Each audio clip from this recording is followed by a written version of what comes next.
የኢትዮጵያ ብሔራዊ ባንክ ገዢ ኢዮብ ተካልኝ የንግድ ባንኮች አዳዲስ ፈጠራዎችንና የአረንጓዴ ፋይናንስ መርሆችን መተግበር የሚያስችል የፋይናንስ አቅርቦት መስጠት እንዳለባቸው አሳስበዋል።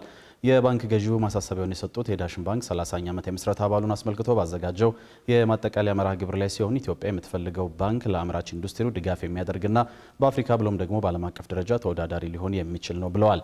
ዳሽን ባንክ በዚሁ መርሃ ግብሩ ላይ ለዲቦራ ፋውንዴሽን የ30 ሚሊዮን ብር ድጋፍም አድርጓል። መርሃ ግብሩን የተከታተለው ሪፖርተራችን ፍስሐ ደሳለኝ ዝርዝር አለው። ባለፉት 6 ወራት 30ኛ ዓመት የምስረታ በዓሉን በተለያዩ መርሃ ግብሮች ያከበረው ዳሽን ባንክ በትናንትናው ዕለት የማጠቃለያ መርሃ ግብሩን አካሂዷል። በማጠቃለያ መርሃ ግብሩ ላይ የተገኙት የኢትዮጵያ ብሔራዊ ባንክ ገዢ ኢዮብ ተካልኝ የንግድ ባንኮች በአምራች ኢንዱስትሪው ዘርፍ በተለይም አዳዲስ ስራ ፈጣሪ ወጣቶችንና የአረንጓዴ ፋይናንስ መርሆችን መተግበር የሚያስችል የፋይናንስ አቅርቦት መስጠት እንዳለባቸው አሳስበዋል። ዛሬ ኢትዮጵያ የምትፈልገው ባንክ ለሀገራዊ ልማት አጋር የሚሆን ለአምራች ኢኮኖሚው ድጋፍ የሚያደርግ ለወጣቶች እና ለአዳዲስ ስራ ፈጣሪዎች እድል የሚሰጥ የአረንጓዴ ፋይናንስ መርሆችን የሚተገብርና በአፍሪካ ብሎም በዓለም አቀፍ ደረጃ ተወዳዳሪ ሊሆን የሚችል ባንክ ነው። በዚህ በኩል ዳሽን ባንክ ባለፉት 30 ዓመታት ያሳየው ጽናትና በየዘርፉ ያስመዘገባቸው ስኬቶች ቀጣዮቹን 30 ዓመታት የበለጠ ብሩህ እንደሚያደርጉ ተስፋ አደርጋለሁ። የብሔራዊ ባንክ ገዢው አክለውም ዳሽን ባንክን ጨምሮ ሌሎች የንግድ ባንኮች በቀጣይ 30 ዓመታት የሚወዳደሩት ከዓለም አቀፍ ባንኮች ጋር መሆኑን ጠቅሰው የአስተዳደር ጥራትና የላቀ ካፒታል መገንባት እንደሚያስፈልግም አሳስበዋል። በጠንካራ አስተዳደርና አርቆ ተመልካችነት ስትራቴጂካዊ የሆነ አመራር መስጠት በጣም ያስፈልጋል። ዳሽን ባንክ እና ሌሎችም የንግድ ባንኮች በቀጣዮቹ 30 ዓመታት የሚወዳደሩት ከሀገር ውስጥ ባንኮች ጋር አይደለም።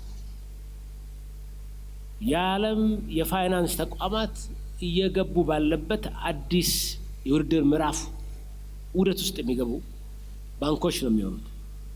ስለዚህ ይሄንን ውድድር አሸንፎ አሁንም ተራራውን ለመውጣት የበለጠ ካፒታል፣ የበለጠ ፈጠራ፣ የበለጠ አስተዳደራዊ ጥራትና የበለጠ የሰው ኃይል አቅም መገንባት ያስፈልጋል። የዳሽን ባንክ ዋና ስራ አስፈጻሚ አስፋው አለሙ በመጀመሪያው 10 ዓመታት የባንኩ አጠቃላይ እንቅስቃሴንና ተገኘ ያሉትን ስኬትንም አብራርተዋል። ይህ የመጀመሪያው 10 ዓመታት ባንካችን በሁሉም መለኪያዎች እመርታ ማሳየት የጀመረበት ወሳኝ ወቅት ነበር። ለአብነትም የባንኩ አጠቃላይ ሀብት ከ432.5 ሚሊዮን ወደ 3.4 ቢሊዮን፣ በአመኔታ ያሰባሰበው ተቀማጭ ሂሳብ ከ252.9 ሚሊዮን ወደ 2.8 ቢሊዮን፣ የብድር ክምችቱ ከ169.3 ሚሊዮን ወደ ብር 2.1 ቢሊዮን፣ የተከፈለ ካፒታሉ ከ14.9 ሚሊዮን ወደ 100 ሚሊዮን፣ አመታዊ ትርፉ ከ7.1 ሚሊዮን ወደ 97.6 ሚሊዮን፣ ቅርንጫፎቹ ከ11 ወደ 34፣ የሰራተኞች ቁጥር ከ272 ወደ 1224፣ የደንበኞች ቁጥር 100 ሺህ ያለፈበት ውጤታማ ዘመን ነበር። ዋና ስራ አስፈጻሚው አክለውም በሁለተኛው 10 ዓመታት በተመሳሳይ የባንኩ አጠቃላይ ሀብት ወደ 24.7 ቢሊዮን ብር ከፍ ማለቱንም ጠቁመዋል። በሁለተኛው 10 ዓመታት እድገቱ በተመሳሳይ ሁኔታ ቀጥሎ ነበር። አጠቃላይ ሀብቱ ወደ 24.7 ቢሊዮን፣ በአመኔታ ያሰባሰበው የተቀማጭ ሂሳብ ቁጥር ወደ 19.8 ቢሊዮን፣ የብድር ክምችቱ ወደ 11.3 ቢሊዮን፣ የተከፈለ ካፒታሉ ወደ 1.2 ቢሊዮን፣ አጠቃላይ ገቢ ወደ 2.5 ቢሊዮን፣ ትርፉ ወደ 963.8 ሚሊዮን፣ ቅርንጫፎቹ ቁጥር ወደ 161፣ የሰራተኛው ቁጥር ወደ 4597 እና የደንበኞች ቁጥር ወደ 1.4 ሚሊዮን ያደገበት ጊዜ ነበር። ዋና ስራ አስፈጻሚው ጨምረውም በሶስተኛው 10 ዓመታትም እንዲሁ የባንኩ አጠቃላይ ሀብት ከ24.7 ቢሊዮን ብር ወደ 254.5 ቢሊዮን ብር ማደጉንም ተናግረዋል።